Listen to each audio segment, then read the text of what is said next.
که در مواجهه با ایران এবার নিজেদের প্রতিবেশী মুসলিম দেশগুলোকে হুমকি দিল ইরান।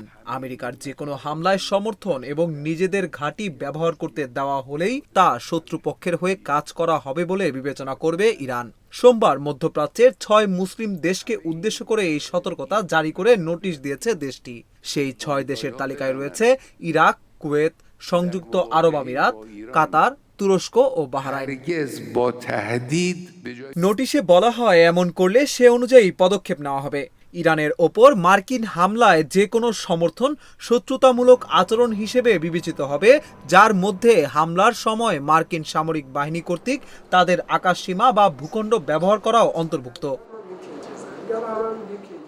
এর আগে আমেরিকার পক্ষ থেকে জানানো হয় ইরান পারমাণবিক কর্মসূচি নিয়ে সরাসরি আলোচনা করুক, নতুবা বোমা হামলা হবে। ইরানের একজন জ্যেষ্ঠ কর্মকর্তা বলছেন, এর জেরে ইরান মার্কিন ঘাঁটি স্থাপনকারী প্রতিবেশীদের সতর্ক করে দিয়ে বলেছে যে জড়িত থাকলে তারাও যুদ্ধের সীমানায় পড়তে পারে।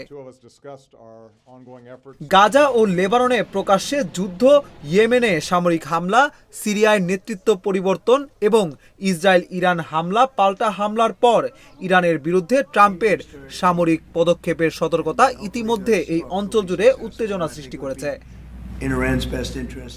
ইরাক, কুয়েত, সংযুক্ত আরব আমিরাত, কাতার ও বাহরাইন সরকারের মুখপাত্ররা তাৎক্ষণিকভাবে এ ব্যাপারে মন্তব্যের অনুরোধের জবাব দেননি। তুরস্কের পররাষ্ট্র মন্ত্রণালয় জানিয়েছে তারা কোনো সতর্কীকরণ সম্পর্কে অবগত নয়, তবে অন্যান্য চ্যানেলের মাধ্যমেও এই ধরনের বার্তা পাঠানো হতে পারে।